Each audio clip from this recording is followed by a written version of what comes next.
Minato is a young man who could be considered unlucky in many ways. His appearance is not striking, often deemed unattractive by some, and he also lacks a charismatic aura. His otherwise ordinary life changes drastically when suddenly 5 very powerful criminals start targeting him. This story begins in Taito, a district in Japan's capital city, Tokyo.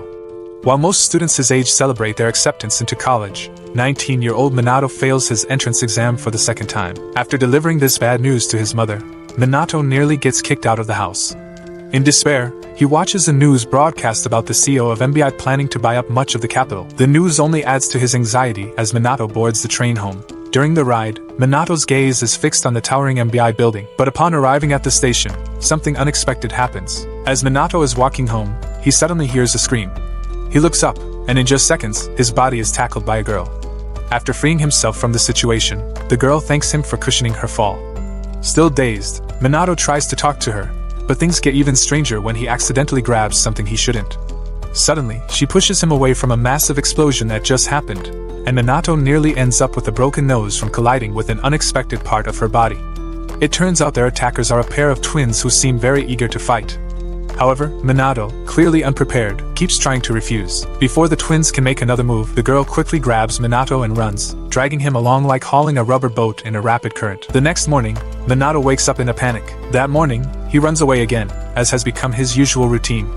After the girl woke up, she thanked Minato for his help while returning the clothes she had borrowed. However, Minato's focus was distracted by her melon-like chest that seemed to defy gravity, making his mind whirl.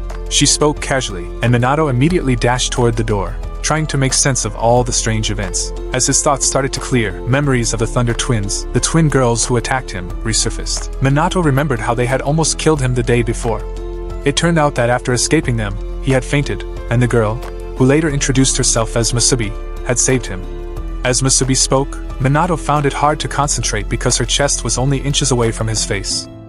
However, the atmosphere suddenly took a strange turn. Musubi suddenly fainted and woke up again in Minato's house. After that, they ate burgers together, and Minato felt uncomfortable when Musubi thanked him again. While finishing his burger, Minato thought back to the Thunder Twins and tried to ask Musubi about them. But instead, Musubi mentioned that she was homeless and asked if she could stay at Minato's house. Without much thought, Minato agreed.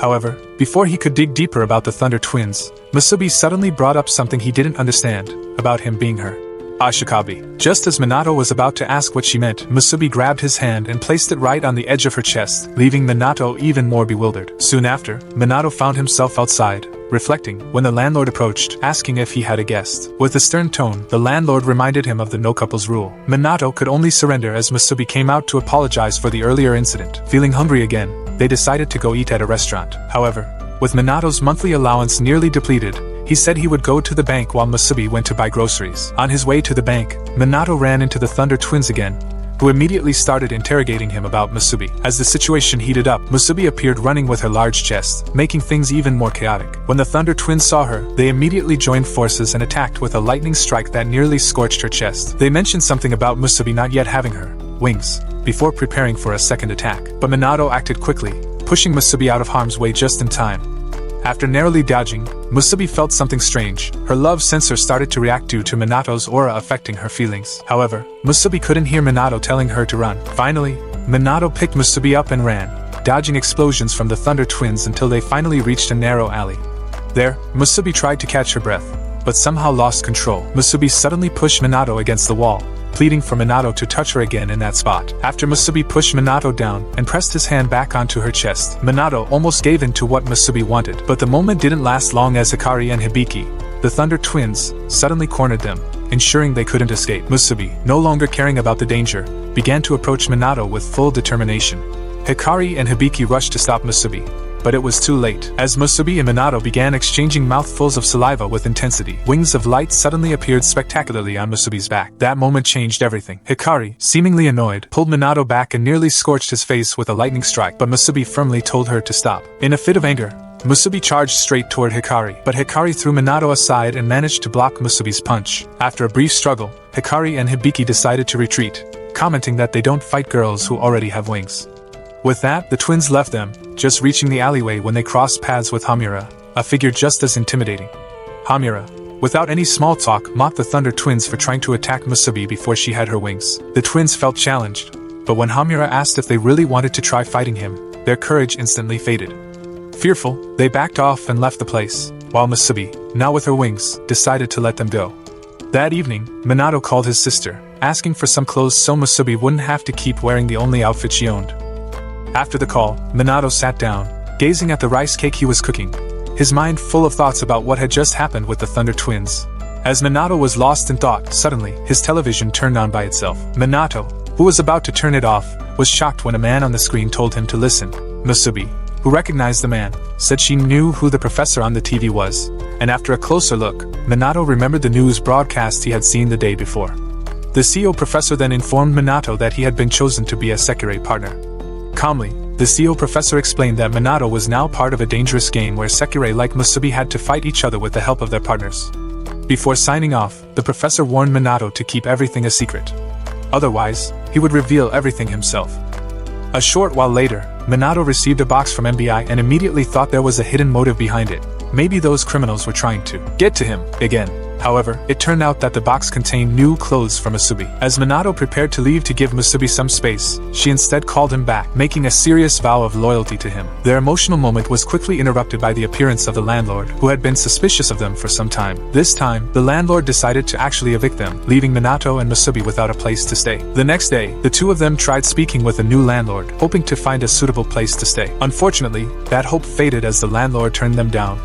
Even as night fell, they had only managed to find a spare bench in a park after being rejected by more than 30 landlords. As the rain began to fall, Minato, tired and desperate, told Musubi to reconsider her choice. Minato felt unworthy of being Musubi's partner because he was just a broker. With low testosterone, he lacked the ability to fight or protect. But Musubi responded calmly, saying she wasn't the type to seek material things. Then, without further ado, Musubi silenced Minato's complaints with a kiss. That kiss activated Musubi's wings, and a sudden surge of incredible power appeared. Musubi used her power and recited the Sekirei prayer. In an instant, Musubi created a tornado that lifted them above the clouds, soaring high into the sky. That night, somewhere deep in the forest, a young girl cried out for help, trapped in the darkness. Meanwhile, Minato and Musubi only spent a few seconds floating in the upper atmosphere before gravity took over, pulling them both back toward the earth like two lovebirds that had flown too high. During their descent, Minato saw a young girl before they crashed into a tree and landed on the ground. Just then, a woman from the complex appeared, asking with a curious tone who they really were. But Minato had no answer. A little later, Minato was helped by Hamura to clean up after the rather chaotic incident. When Hamura asked what had actually happened, Minato suddenly remembered the professor's threat and casually blamed the bad weather for everything. Right at that moment, Musubi came out of the room, wearing a beautiful kimono she had just received from Mia. After thanking Mia, they briefly thought that Hamura was Mia's husband, but in reality, Mia's husband had passed away a long time ago. Forgetting that they were just boarders temporarily staying there, Musubi innocently asked what Mia was cooking. Luckily, Mia was a very kind-hearted person and happily prepared a plate of food for the two of them. While enjoying their first meal of the day, a girl with a large melon, seemingly unaffected by gravity, suddenly appeared and joined them at the table. Minato, curious, asked Mia if they were all related, but Mia explained that they were actually just tenants. Yuzum, who was also there, commented that the boarding house was starting to look like a chaotic home and that Mia might almost evict them. Minato immediately pleaded with Mia to give them a room so they would have a place to stay. Easily, Mia agreed to give them a room. However, Hamura, who seemed a bit skeptical, asked Mia if she had really started using crack, considering her sudden generosity. Mia just laughed and explained that she only wanted to honor the kindness of her late husband and that she genuinely liked Minato and Musubi, so she decided to let them stay. Hamura eventually left dinner after receiving an important work-related call. After heading back to his place post-dinner, Musubi was showering while Minato watched television. After that, Minato called his mother to let her know about his move and to ask for some money. However, the conversation ended badly. His mother called him useless and abruptly hung up. With his thoughts in turmoil, Minato reflected on all of Musubi's plans, trying to make sense of what was happening until Musubi suddenly came out of the bathroom and asked for shampoo. That night, in the park, a beautiful homeless woman was trying to sleep on a bench when a man approached and harassed her, asking her to be his slap toy. The scene was just one example of guys trying to turn her into a joke, but no one found it funny. The next day, Yukari came to Minato's place, bringing the clothes he'd requested. When Minato asked why Yukari didn't just send them over, Yukari explained that she'd been accepted into a nearby college and wanted to check it out firsthand. Yukari had purposely avoided telling Minato over the phone so he wouldn't feel pressured again by all his past failures. After Musubi came to see Minato and almost revealed their secret, Musubi quickly tried on the clothes Yukari had brought. Shortly after, Musubi joined them. As Yukari was about to leave, she joked about Musubi's large chest, teasing that Minato must be proud of what he's seeing. Then, Musubi effortlessly lifted the packed items, explaining that, as a boxing-type fighter, she had super strength, which made it easy for her to carry all their stuff as they walked to the boarding house. When they arrived at the boarding house, Mia greeted them warmly and showed them their room. Minato nearly ran out of breath helping Musubi lift their things into the room. After Mia left, Minato reminded Musubi to keep her Sekirei powers a secret so no one would find out. Musubi promised to keep it safe, though Minato had to remind himself that he was supposed to be the man in this relationship. As they sat in their room, a loner watched their every move from his surveillance space. When Minato and Musubi went downstairs for dinner, Hamura decided to skip and disappeared somewhere. Mia then shared stories about her busy life as a host at a unique club, sparking Minato's curiosity. Minato asked Musubi if she knew what Mia meant, and Musubi innocently replied that she could show him a few tricks she'd seen online. The bizarre images that popped into Minato's mind almost made his cultural logic explode, and as he tried to stop his nose from bleeding, Mia told Musubi to take a bath so she wouldn't smell like fish. Musubi and Minato went to check out the bathroom together, and Musubi tried to persuade Minato to shower with her, but Minato eventually chose to sit on the porch instead. While sitting outside, Minato recalled the strange incident from the previous night when they had fallen from a height. Minato decided to examine the tree where it happened. As he touched the tree, Minato suddenly saw the shadow of a little girl from that night pleading for his help. Meanwhile, in the bathroom, Yuzum was rinsing her back, and Musubi realized that Yuzum was also a Sekirei. Sensing something unusual, Musubi suddenly started attacking Yuzum. Outside, as Minato tried to understand what he had just seen, he suddenly spotted Yuzum leaping out of the window, winking at him as she landed gracefully on the fence. Minato was shocked to learn that Yuzum had been attacked by Musubi. Musubi didn't hold back. She immediately leaped and told Yuzum to stay away from Minato. Just as Musubi was about to land a punch, Mia appeared and stopped her by hitting her with a spoon. Mia explained that there was a no-violence policy in place, emitting such a terrifying aura that everyone fell silent in fear. After that, Mia calmly went back inside the house. Outside at the construction site that night, the workers received a mysterious text message about a new Sekirei arriving in town. That night, a blonde girl stood at the edge of the forest in the botanical garden, her gaze drifting toward the trees as Hamura suddenly appeared. With a confident demeanor, the girl challenged Hamura to a duel. However, Hamura was cleverer. He threw a smoke bomb and escaped, telling the girl to find an opponent her own size. Later that night, Minato fell asleep and had a strange dream. In his dream, he walked through a quiet forest until he saw a girl on a tree branch. Without a second thought, Minato helped her, using his body to break her fall. The girl, who turned out to be Kusano, began to cry. Amid her sobs, Kusano blamed herself for something mysterious and pleaded with Minato to help her, before suddenly being pulled back into the forest. Minato woke up from his dream and saw Musubi beside him, talking about the strange events she had experienced last night, which only made Minato more confused. Meanwhile, in the forest on the same night, Kusano also drifted back into her own dream. In her dream, Kusano recalled the times she played outside until Takami called her and brought her back to the lab. On the way back, Kusano talked about her discovery of Ashikabe, but suddenly Yomi appeared and easily defeated Takami. Ashikabe then tried to take Kusano, and in her panic, Kusano almost tore at her own face. Her intense fear created the forest that now became her prison, the forest where she was trapped. The next morning, Minato woke up and began thinking about the strange dream from the previous night. Musubi woke up too and casually started folding the futon, enjoying the bright morning view. However, the morning silence was soon broken by the sound of a sharp slash. Curious, Minato and Musubi rushed to the balcony to see Mia cutting leaves with her sword. Mesmerized by Mia's skill, Musubi didn't hesitate to leap from the balcony. Her melons seemed to defy gravity as she landed gracefully. Without any hesitation, Musubi immediately challenged Mia to a fight. Worried about Musubi's safety, Minato ran downstairs and arrived just in time to see Mia easily dodging Musubi's first punch. Yuzum, also drawn by the commotion, came outside to see. When Yuzum tried to stop the fight, Mia simply told her to keep quiet and watch. While Mia was teaching Musubi a lesson, Yuzum used the moment to approach Minato and gently whispered that she was ready to clap if Minato wanted. Minato could only stand in shock at how easily Yuzum approached him and tried to flirt so openly. Suddenly, Minato realized he was already late for work. After a long, hard day at the construction site, Minato finally got to sit down on a bench and open the bento box Mia had given him before he left. When Minato saw the food Mia had prepared for him, he couldn't hold back his tears. Next to him, A co-worker could only stare with drooling envy. Feeling sorry, Minato offered a rice ball to his co-worker.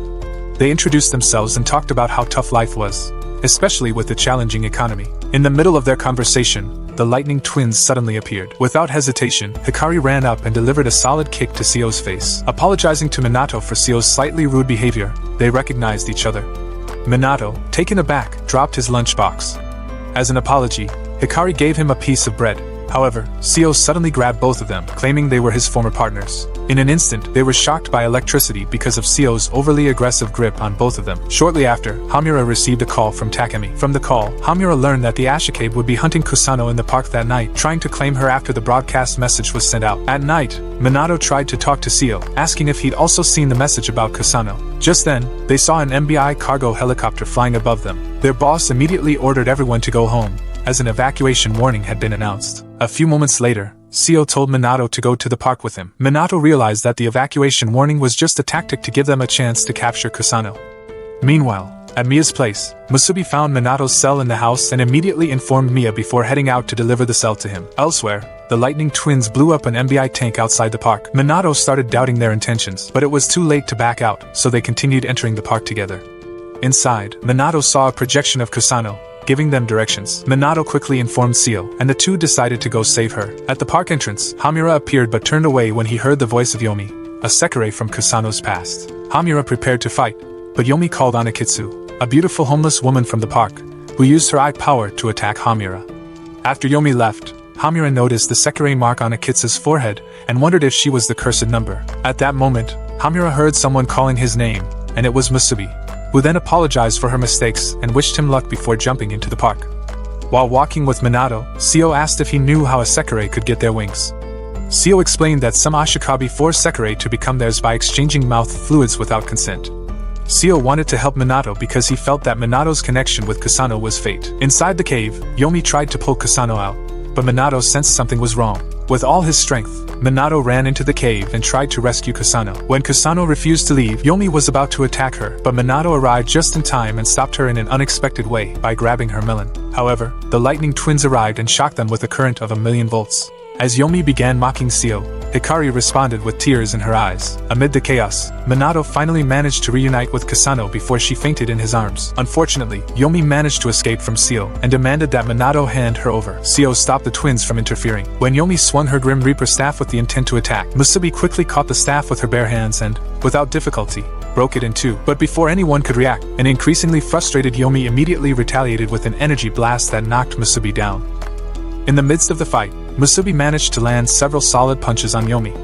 But unfortunately, the attack was not enough to protect her from Yomi's energy slash that tore some of her clothes, exposing Musubi's melon as well. Meanwhile, Sio could only watch in silence at the scene. Yomi, with a confused look, couldn't believe how a coward like Minato could be paired with such a strong Musubi. Amid the tension, Yomi, without hesitation, ripped the remaining clothing off Musubi, aiming for her exposed body to cover the situation. As Yomi prepared to launch her final attack, Minato urged Musubi to run away immediately. However, when the dust began to settle, Musubi jumped forward, protecting Minato and attacking Yomi. Using the techniques she had learned from Maida, Minato was able to dodge the previous attacks and successfully tore Yomi's clothes. Musubi then used the prayer to absorb Yomi's wings while simultaneously erasing Yomi's Sekirei mark in the process. Elsewhere, Akitsu could sense Yomi's absence and quickly left her fight with Hamura to search for Yomi. After Minato, Musubi, and Kusano returned home, Minato told Mia that Kusano was like a relative's child. A little while later, they sat on the porch, talking about the first time Minato saw Kusano before she fell into a tree. While stroking Kusano's head and thanking her for saving him, Minato then asked Kusano to be his Ashikabi. They exchanged mouth fluids, and Kusano got her wings. One night in the park, someone came looking for Kusano and turned the park into a desert. Meanwhile, outside the boarding house that same night, Kagari got into a limousine with Takami, who wanted to talk about Kusano. When Takami tried to tell him something about Minato, she instead showed him a photo of a young Minato, standing with his sister and mother. The next day, Minato prepared for the final match, but Kusano didn't realize what was actually happening. After that, Minato went to work, and during his preparations, a breaking news report appeared about the incident in the park the previous night. In his heart, Minato didn't really want to pay the debt, but he started to understand the situation involving Kusano in the park. Minato decided to check on Kusano, who at that moment could feel the death of the plants she had cared for, and Kusano cried in Minato's arms. At that moment, Kusano talked about someone named Yomi who was able to resist her powers. Minato, without hesitation, promised he would always be there for Kusano whenever she needed him, making Kusano feel a little brighter. However, when Minato returned to work, he found out that Seo had quit his job. It turned out that Seo had chosen to deal with another, more urgent personal matter. Meanwhile, on the boarding house terrace, Kusano was sitting with Yuzum, waving anxiously as she watched Musubi training with Mia. Kusano looked nervous, while Yuzum just observed calmly. At the end of the day, Minato walked home, his mind filled with questions that had been bothering him since meeting Seo. As Minato entered the house, he stopped in his tracks, surprised to see Seo already there. It turned out that Seo was an old friend of Maya's husband and occasionally dropped by the boarding house whenever his food supplies ran out. Casually chatting, Seo told Minato how he had found out about his presence through the bento box Minato had brought on his first day of work. Apparently, that box was an important clue for Seo to figure out who was hiding from him. In a threatening tone, Seo tried to pressure Kusano, his head almost at risk from a large rock lying close to Mia. When Mia and Minato were about to welcome the twins, who had come looking for someone, Seo walked out carrying a bag of food he intended to gather and discard. After the tense little encounter, Minato was almost beaten up by the twins, but Seo stopped them just in time. Seo then thanked Minato for helping Kusano, though Seo added with a sarcastic tone that he knew Minato didn't have the courage to protect the girls. Before leaving, Seo handed Minato his card, offering his help if Minato needed it again. After that, Seo left with the twins. Meanwhile, Musubi was relaxing in the bathroom with Yuzum. They decided to have a contest to see who could stay in the water the longest, but in the end, Musubi gave up and admitted defeat. Yuzum immediately called Musubi a loser and got ready to leave. Before going, Musubi noticed Yuzum's Sekirei mark and asked about her ashikabi. Yuzum replied that it was a secret, explaining that certain circumstances were keeping her from being with her ashikabi at the moment.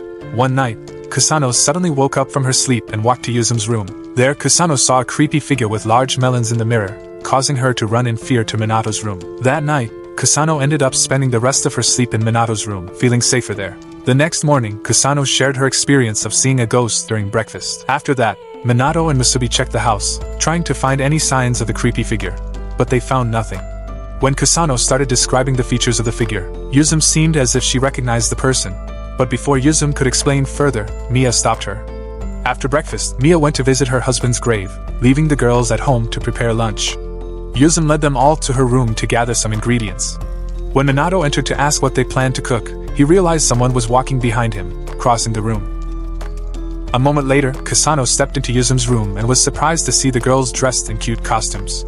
After Yuzum told them to call her when the meal was ready, they hurried to the kitchen to start creating their culinary masterpiece. Some time passed, and they managed to serve a massive and somewhat ridiculous portion of food. Minato, seeing all of it, couldn't help himself and fainted from his nearly bursting stomach. Meanwhile, a stalker lurking nearby started admiring Minato's physique. Later that day, Mia got off at the train station and started walking home. At the same station, Yukari also got off and began using a map to find her way to the boarding house. While walking on the sidewalk, Yukari was suddenly bumped into by someone. When Yukari looked closer, she saw a girl with very fragile features, and her pale face made Yukari's heart race. Yukari tried to check, but at that moment, a Sekirei appeared from the rooftop and told her to stop. The Sekirei wanted to take her back to his master, but Yukari refused to go with him. Naturally, this angered the Sekirei, and he took out a whip to strike Yukari. Luckily, Yukari managed to push him away just in time. However, as Yukari began shouting at the Sekirei, she felt an intense heat growing inside her. Unfortunately, they didn't have time to dwell on it, as Yukari quickly pulled away and ran from the threatening Sekirei. At home that night, Musubi was cleaning when she saw someone pass by. Shortly after, Musubi went to Minato's room and told him that Kusano was sleeping with Yuzum. Remembering the tense incident with Yomi in the park, Minato immediately asked Musubi to explain the situation. Musubi explained that they were caught in a big game where Sekirei fought each other, and the loser would be permanently separated from their ashikabi. Hearing this, Minato's knees grew weak. Musubi pushed Minato to the ground with determination and promised that he would fight to become the strongest Sekirei so they would never be separated. When Musubi heard Mia's voice, she immediately ran to meet her. However, the stalker, who turned out to be another Sekirei, began losing control of his mind. After Mia sent Musubi to buy groceries, the stalker decided that Musubi had become his enemy. While Musubi was on her way to buy groceries, the stalker hacked into the MBI satellite and sent a rain of lasers toward her. One night at the boarding house, Mia was busy preparing a bath for Minato and invited Kusano to join. After soaking in the tub, Minato was washing himself when he suddenly heard the door open. Thinking Musubi had returned, he relaxed until he felt something unfamiliar touch his back. Fear gripped him, and he thought it was a succubus. As Minato tried to crawl away, the figure revealed a large milk jug, nearly making his brain explode. In the midst of the tension, Musubi appeared and managed to dodge a laser beam that seemed to be aimed at her. Filled with curiosity, Musubi asked the strange figure's name. Matsu, the owner of the milk jug, introduced herself confidently. A while later, Musubi finally returned home, wearing clothes that looked almost unfit to wear. Realizing she had missed some groceries, she planned to go out again. However, Mia blocked her and threatened to kick her out of the house due to a lack of confidence. Mia then told Musubi to take a bath and get ready. Meanwhile, Minato, lying on the floor, listened as Matsu called him Sim, and asked him to clap hands to become her ashikabi. Naturally, this psychotic foreplay was interrupted by Musubi, who entered and offered to help clean up Minato. Matsu, feeling annoyed by the interruption, claimed that she had prepared herself for Musubi's arrival earlier. Then, Matsu suddenly pulled out a mini bazooka from her mouth and shot Musubi with a military-grade net. With Musubi tied up, Matsu tried to continue her plan with Minato, but he was already traumatized by then. Matsu reassured Minato to start gently, but when Mia held a knife to Matsu's neck, the atmosphere turned tense. Mia then told Matsu to keep all of that to herself. After the incident, Matsu apologized, and Mia explained that Matsu was also a tenant in the boarding house. Matsu then shared that her room was hidden behind a false wall, and that she was a fugitive wanted by MBI. Mia added that her late husband had once been a member of MBI, which is how she met Matsu. Although Mia initially considered evicting her, she changed her mind when Matsu pleaded and disappeared back into her hiding spot. That same night, Akitsu was enjoying the city view from the rooftop when the cowgirl Sekirei appeared, warning them to stop building a Sekirei harem for their very cultured ashikabi. The cowgirl, who aspired to be a model, wrapped her whip around Hamura and told Akitsu to put him on ice. After Hamura burned the whip to nearly nothing, they dipped it in. At Yukari's house, she watched Shina and began thinking of 70 different positions. When Shina asked Yukari to become his ashikabi and reached for a mouth fluid exchange, Yukari looked terrified. Meanwhile, Hamura fainted in an alley due to his uncontrollable power. After removing his mask, he tried calling Kami, but the phone melted in his hand. Accepting his fate, he was soaked by Tsukimi's water, who told him to get himself together. Hamura then advised Tsukimi to consider longer clothing before asking why she hadn't found an ashikabi yet. Tsukimi explained she didn't like people patting her for no reason but was beginning to feel the presence of her destined partner. Her new mission was to bring that partner so she could continue as an ashikabi. Elsewhere, Minato was reflecting on Matsu when she suddenly appeared to perform their partnership ritual. Matsu asked Minato to prepare his glizzy, but before they could continue, Mia appeared and punished them by canceling their planned breakfast. At the top of the MBI tower, Takemi was discussing with Professor Manaka, reporting that nearly all the Sekirei had found their partners. In the morning, Minato woke up with the comforting scent of melon and rice cakes beside him, feeling as though he were in heaven. The atmosphere brightened when Matsu woke up and tried to fill his airways with fresh morning breath. However, when Matsu accidentally kissed Musubi on the lips, Minato panicked, thinking he should take her to the hospital. During breakfast, Minato realized Yuzum was no longer around, and Kageri, wrapped in bandages due to a work accident, couldn't feed himself. After that, while Musubi was training with Mia, Kusano and Minato fell asleep in the room. In his sleep, Minato had a strange dream where Tsukimi threatened to end his life, nearly causing him to wake up in a panic. Upon waking, Minato received a message from Yukari, letting him know that she wouldn't be able to visit for a while. Minato then decided to talk to Matsu about the dream, which felt very similar to what Kusano had experienced. In Matsu's lair, Minato found himself trapped in another strange dream, dreaming endlessly within a dream. Matsu explained that the Sekirei system project was nearing its peak, with nearly all the Sekirei having been winged. This meant that the battle royale would soon begin, leaving only one Sekirei standing. While Matsu was excited thinking about the prize for the top position, Minato seemed less enthused. He worried that everyone would end up like Yomi. After Matsu assured him not to worry, she asked about his dream and started using the details he provided to pull data on Tsukimi. Matsu explained that Tsukimi was the type of girl with a toxic edge who could easily take down high-level alphas. However, with the addition of more Sekirei, their chances of victory increased. Minato needed to find a way to avoid having his sausage cut by her. Minato began rethinking his life choices when Musubi arrived with the marks from her training with Mia and gave him a motivational speech to lift his spirits. With his confidence restored, Minato decided to track down Tsukimi, and Matsu and the others offered their help to make sure he didn't end up on the wrong side. Moments later, Minato was walking down the street with Kusano, the designated bodyguard. After stepping into an alley, a cat suddenly leapt from a rooftop, and Kusano swiftly saved it with her plant powers. On another rooftop in the city, Tsukimi was burning with the desire to slice the sausage when the Thunder Twins appeared. Realizing they were targeting unwinged Sekirei, Tsukimi ordered them to take her on and easily block their initial attack before retaliating by blasting them off the roof. The poor cat Kusano had saved turned out to be a runaway cat that Seo had been looking for. As they walked, Seo suddenly realized that Minato had clapped for Matsu, possibly because he smelled the scent of grilled fish lips lingering from her lair. What Seo revealed was that Mia's husband, Tsukumi, was his best friend just as the Thunder Twins came crashing down from the sky. Not long after, Tsukumi also fell and collided with Minato. As Minato watched her plan unfold, Tsukumi tried to scold him, but suddenly her aura immobilized her. Tsukumi felt a surge of applause hormones flooding within her and realized that Minato was the one she had sensed all along.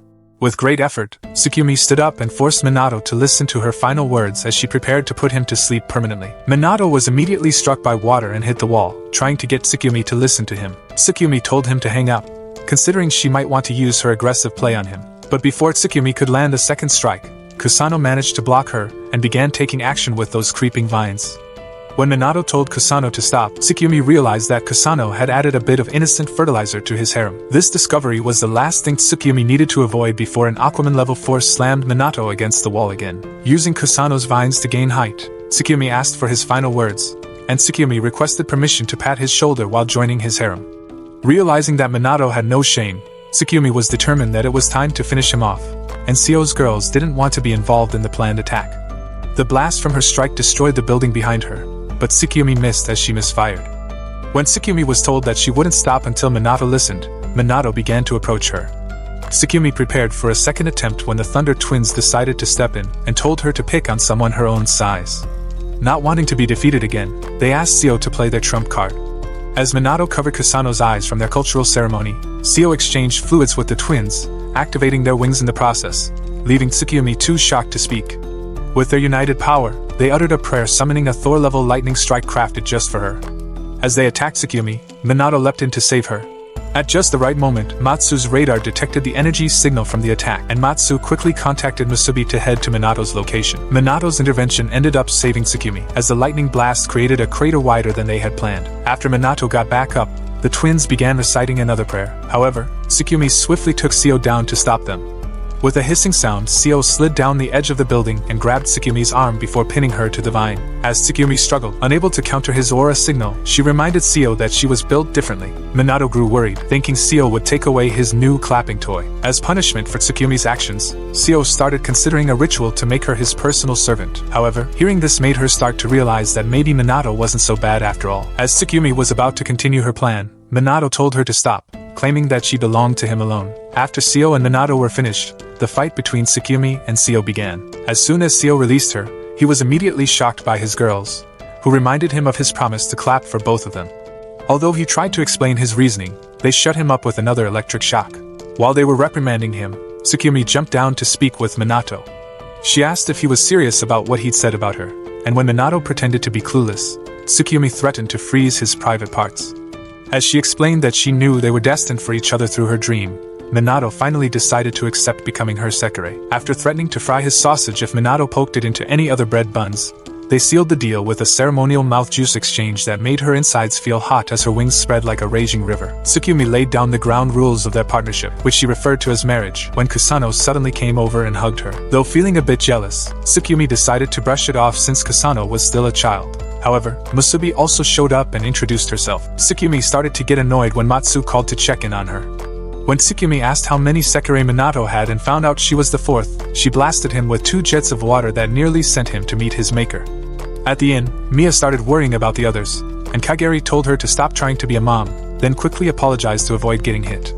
Just then, Minato appeared with his girls, and Tsukumi immediately demanded to know if Mia was also one of his Sekirei. When Mia asked who Tsukumi was, Tsukumi introduced herself as his wife, which triggered a reaction from Kusano and Musubi, who then tried to claim waifu status themselves, only to end up with threats during a sparring match. While Matsu watched them like a spectator on the sidelines, she waved her garbage truck-sized assets in front of Kageri's face. After Mia used her terrifying aura to humble them, Kusano was startled, reminding everyone that her husband worked for MBI and welcoming Tsukumi to the family. Tsukumi then noticed Kageri and felt that he looked like someone she couldn't quite place. As Kageri tried to protect his identity as Hamura, Matsu followed up by asking if his burns had healed. She then suggested Kageri pat his shoulder to help control his powers. However, Kageri replied that such pleasures weren't for unwanted people like Matsu, especially as his power started affecting him again. Later that night, at Yukari's place, Shina struggled with troubling thoughts while showering. Shina remembered the previous night when his nose started bleeding after he asked Yukari to be his partner. After taking a deep breath to understand what was happening, Shina explained the Sekirei game. Though he was still unsure if Yukari was his ashikabi, Shina wanted to perform the ritual but eventually decided against it. As he exited the bathroom, Yukari nearly fainted from the unintended tension.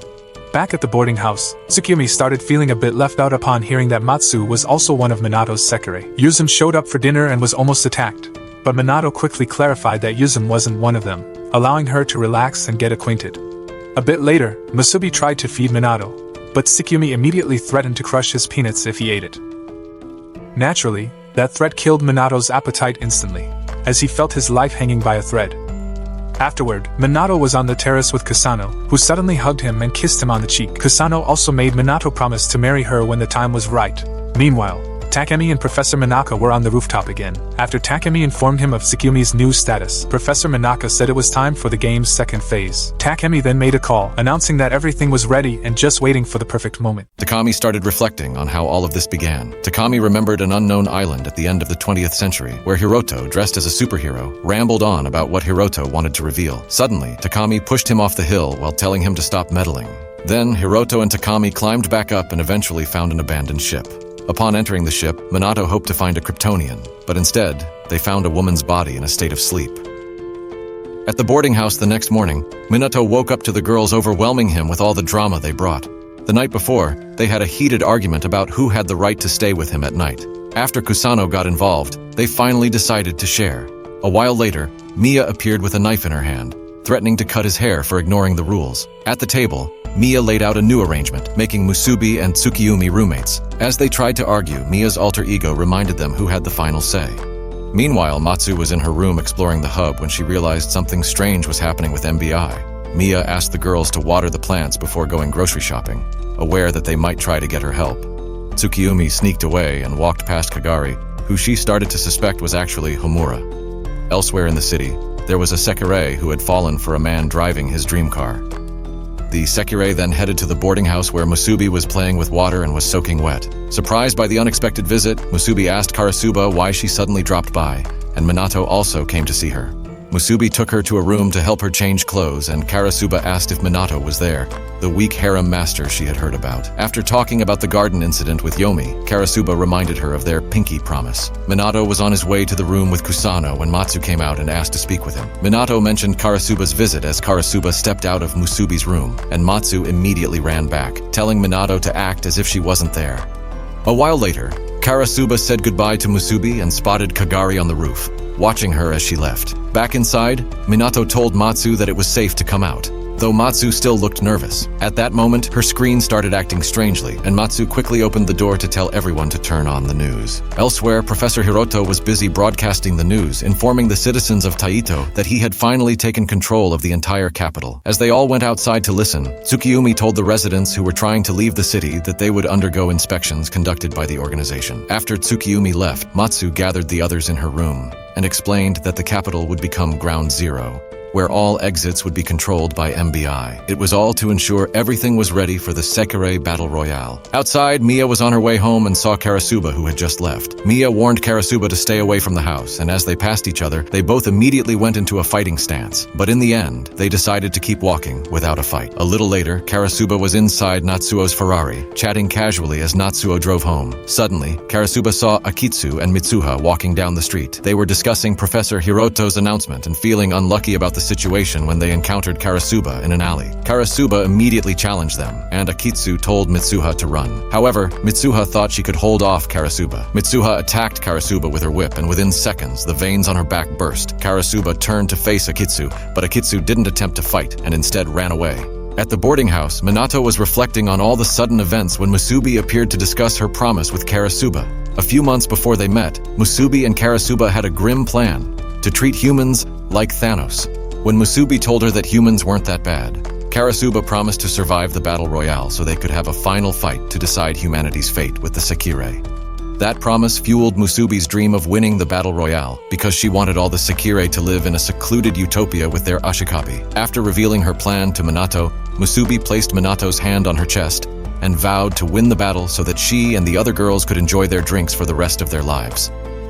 Meanwhile, Tsukiyumi was on the roof watching the MBI airships being mobilized when Homura appeared. Seeing Homura's anger over recent events, Tsukiyomi reminded him that his decision to join the harem was what made the professor accelerate his plans. Remembering that Homura was still unpaired, Tsukiyomi told him to stop obsessively stalking and to live his life before she left. Elsewhere, Yukari was dragging Shina to pretend to be a girl, trying to hide his identity. Unfortunately, her plan didn't go smoothly. Hayato and Mutsu, who were watching from a car, quickly realized that Shina was still unpaired. That night at the boarding house, Tsukiyomi was trying to shake Musubi, who seemed distracted because Mia had forced her to wear a maid costume. Mia insisted they go shopping, and when Tsukiyomi refused, Mia threatened to starve her, even showing her frightening alter ego. It turned out that the announcement that the fastest shopper could sit with Minato was the right motivation to get them to work together. Elsewhere, two Ashikabe were locked in a fierce battle. Natsu managed to hold on, but unfortunately she became too slow and got caught in that Sekirei's toilet paper roll, giving her 1,000 paper cuts that led to her defeat. After that, the Sekirei used his prayer to absorb her wings, ending Natsu's hopes of receiving applause from her Ashikabe forever. The next day, people were stuck in a traffic jam on the bridge, trying to get past the MBI military personnel. In the midst of the chaos, a married couple managed to sneak past a few guards, but when someone spotted them, they immediately fled. However, they couldn't get far before a new Sekirei blocked them, giving them a warning to turn back. Kuno tried to convince Haruka to return, but Haruka had a different idea and jumped straight away as soldiers chased them. That night at the boarding house, Minato and the girls were cleaning the bathroom as Mia had ordered. While the girls were seriously cleaning, Minato's thoughts wandered far, imagining all the things he wanted to do with Musubi's chest. Tsukiyomi sensed Minato's indecent thoughts and threatened to tear his insides out while offering her chest for any cultural activity he had in mind. When Kusano got the same idea, Mia appeared, perhaps realizing that leaving the two of them in the bathroom wasn't such a great idea. Minato and Kusano then went to Matsu's room to persuade her to come out. Matsu seemed deeply absorbed in her system, and when Minato asked why they were displaying MBI's secret database, Matsu explained that she was using it to track Sekirei activities and to stay ahead in the competition. However, there was something even more interesting. Matsu saw data about the loss of the knife thrower, but there was no record of the Sekirei who defeated him. This was clearly against the rules, as Sekirei were supposed to monitor the ones they defeated until company personnel arrived to collect their data. And even stranger, that toilet paper assassin didn't even wait to record his victory in the database. A little while later, Musubi went to check on Uzume, but when Musubi arrived at her room, Uzume wasn't there. It turned out that Uzume was at the hospital to visit someone named Chiho. Back at the boarding house, Minato was busy packing and doing laundry when Mia appeared to thank him. Kusano suddenly showed up as well, wearing one of Uzume's other costumes. Minato was curious and asked why Uzume had so many costumes. Mia, seeing this, immediately assumed that Kusano was some kind of extreme role player, but Kusano simply said she was just curious. Mia then told him that there was someone special who made Uzume get all those costumes, but unfortunately, that person had been hospitalized for a while. Now, Uzume could only visit her for very limited periods. While waiting for the groceries to arrive, Mia went back inside, and not long after, Musubi and Tsukiyomi were racing to the front door. Musubi, with high energy, won again, while Tsukiyomi tried to justify her low cardio strength. Minato then interrupted them to schedule the harem meeting later. At the hospital, Chiho woke up and thanked Uzume for being there. Uzume apologized, feeling like a vegetable who couldn't do anything for her even though Chiho was her Ashikabe. However, Uzume was just happy to see her still alive. In Matsu's room, the girls gathered for the harem meeting. Minato began telling them about the suspicious things surrounding the Sekirei killer and asked everyone to be cautious. The girls looked very enthusiastic, with their adrenaline spiking as they discussed the possibility of fighting anyone who abused the Sekirei customs. That night, Minato was relaxing in his room when Tsukiyomi entered, standing with her pouty expression. Once Minato woke up, he asked if Tsukiyomi was worried about him. For the first time, Minato closely looked at her face and realized there was more to her than just the large chest she carried. After Tsukiyomi left, Minato was about to head out, but he was shocked to see Musubi standing at the door, nearly giving him a heart attack. Musubi said she just wanted to escort Minato to the dining table, but Minato couldn't shake the sense of unease as Musubi walked behind him. Matsu, noticing them, sensed a dark aura on Musubi's expressionless face. At that moment, Uzume returned from what she called a busy day at work. Matsu noticed bloodstains on Uzume's pants as she walked in for dinner. After dinner, Uzume went to the bathroom and hid her bloody clothes before joining Musubi and Tsukiyomi in the bath. As the two began arguing about their positions in Minato's harem, Uzume hoped that everything would stay the same. Meanwhile, Matsu sneaked in to take a closer look at the bloodstains on Uzume's clothes, curious about what had really happened. In the city that night, Hayato and Mutsu were chatting about Karasuba, who had just pulled out her horsewhip, Sekirei. Mutsu reminded him that Sekirei, the disciplined one, was also part of the game, so Hayato decided to focus on getting Shiina away from Yukari. At Yukari's place, she was making dinner and still felt awkward about making physical contact with Shiina. To change the mood, Yukari asked about the person Shiina was looking for and found out that Kusano was his long-lost sister. Yukari then shared childhood memories with Minato and eventually decided to help Shiina find Ku. At the same time, Akitsu was spying on them from the rooftop. The next day, Uzume had just left Chiho's room when she saw a man in a suit trying to walk away.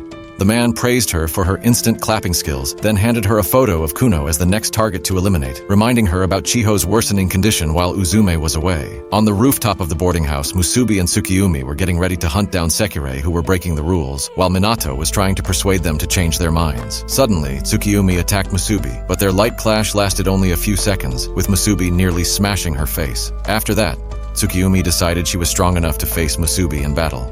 Meanwhile, in another part of the city, Haruka was still running with Kuno until she tripped on the sidewalk, and somehow her mask remained intact. Haruka was checking on Kuno when a Sekirei, who turned out to be a roll of toilet paper, caught up to them and told him to leave her. Haruka said that this Sekirei was too Sigma to do something like that, so the Sekirei was determined to take them both out. At that moment, Kuno let out a siren-like scream that shook the entire city. Musubi and Tsukiyomi heard it too and immediately rushed to the location. Haruka was amplifying Kuno's sonic scream when the toilet paper Sekirei rose again and continued the attack. They were saved by a wall of water as Tsukiyomi and Musubi entered the real battle. The toilet paper Sekirei, who turned out to be Uzume, was confused about what to do because she wasn't ready to fight them. Haruka saw the opportunity to escape and was trying to get Kuno to stand when he sensed something. He turned around and saw someone's ex-girlfriend, looking seductive while breaking his heart with a sock bottle, almost burning Kuno's nose with the smell of alcohol. After Uzume blocked Tsukiyomi's first attack, Musubi was thrilled to see how strong Uzume was. As Tsukiyomi prepared for a second attack, Kazehana started approaching Uzume, carrying her large melon, causing a commotion. After sending a water dragon, Tsukiyomi stopped when Kazehana stepped between them. Kazehana told Tsukiyomi to stop starting unfair fights, reminding her that she had already tried to take on Uzume 2 against 1 with Musubi. Then, Kazehana instructed Musubi to face Kuno so everyone could fight fairly. When Musubi introduced herself to Kuno and requested a fight, Kuno caught a glimpse of Musubi's very large assets and told Haruka that she had no chance. While Haruka was explaining their stance on avoiding battles, Tsukiyomi was already trying to defeat Uzume. Kazehana suddenly interrupted the match again, and Tsukiyomi told her to take her junk along with Uzume and get lost. After Kazehana revealed that she was also a Sekirei, she activated her power and disappeared along with Uzume. Tsukiyomi then realized that Musubi had also vanished. A little while later, on a rooftop with Uzume, Kazehana asked about Minato, and Uzume decided to respond by challenging her to a fight. At the boarding house, Minato was starting to get used to his role as a husband managing the household when Matsu came out to meet him. After explaining that his unemployment was the reason Minato had taken up laundry duties, Matsu handed him her clothes. Seeing Minato's reaction to the revealed plan, Matsu remembered that the others had already left and tried to clap her hands. Kageri happened to arrive at that moment, giving Minato a chance to escape. Matsu then attempted to continue her journey and seemed excited. Kageri then asked Matsu for the medicine, and Matsu reminded him that it was only a temporary solution for the pain.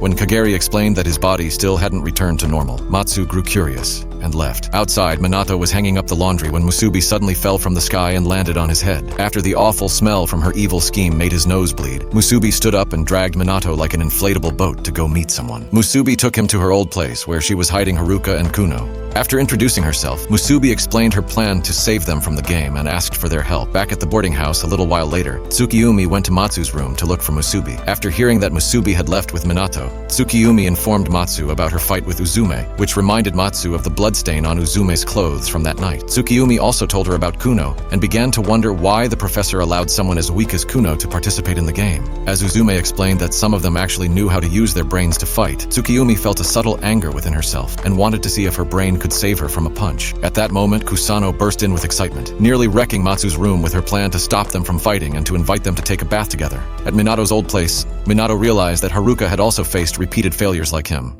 unable to get into college, and finally felt like he had found a friend. The only difference between them was the fact that Musubi was thicker than a stepmother, while Kuno looked like she was going through withdrawal. Haruka then explained everything in detail to Minato, telling him about Kuno's paralysis, which became a weakness, making it impossible for them to survive in the game. That's why they wanted to escape from the game and leave the city. When Minato asked Haruka why he didn't just try to cross the border, Haruka responded mockingly, asking if Minato had ever heard about the MBI helicopters patrolling the entire city. Haruka also mentioned a Sekirei who looked like Ryuk from Death Note, and explained that escaping was completely impossible. Haruka spent the rest of the night comparing Kuno's lack of estrogen to Musubi's megamelons until he had to tell him to stop. As night fell, Minato went out with Musubi. And when they returned, Tsukiyumi and Kuno were already waiting at the door to interrogate him. When they asked if Minato had done any cultural activities with Musubi while they were out, he simply replied that he had only managed to stick the tip. Tsukiyumi then spent the rest of the night banging her head against the floor. Sometime later, Uzumi and Kazehana finished breaking their hearts and stumbled into the boarding house, somehow ending up in Minato's room. In the morning, seeing the room in such a mess nearly drove him crazy.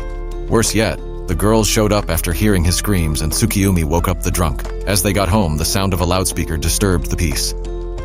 Suddenly, Kazehana looked at Minato as if they were childhood sweethearts about to devour his face, but Tsukiyumi quickly doused them with water. Mia stopped her before Tsukiyumi could really finish off Minato and told Kazehana to go get some clothes. After Uzume covered her identity by claiming that she randomly met Kazehana at a bar, they sat down for breakfast. Minato told them about Haruka's plan to escape with Kuno. Minato then went to Matsu's room to look for a way to help them escape, but Matsu said that she was no longer capable. Matsu then pulled out a picture of the island where Hiroto and Takami first discovered the Sekirei on an abandoned ship. Matsu explained that a small part of the technology Minato found on that ship was the reason behind MBI's sudden growth, and the Sekirei project had become the company's sole focus. Matsu also said that any attempt to escape the city or stop the game would put him on the company's radar, and it wouldn't be enough to save him. A while later, Minato sat on the porch thinking about everything, and Musubi joined him, trying to fund her delusional suicide mission. On a cold winter day, Kuno found herself running as fast as she could from the Thunder Twins, who were trying to end her misery. After stumbling and bruising her knees, Kuno's sonic scream halted their steps, giving her a chance to escape. Kuno sat near a building, shivering in the snow on a freezing night, when Haruka found her and asked if she was all right. After giving her some warm dumplings to heat up, Haruka turned to leave but noticed Kuno walking away with a look of despair.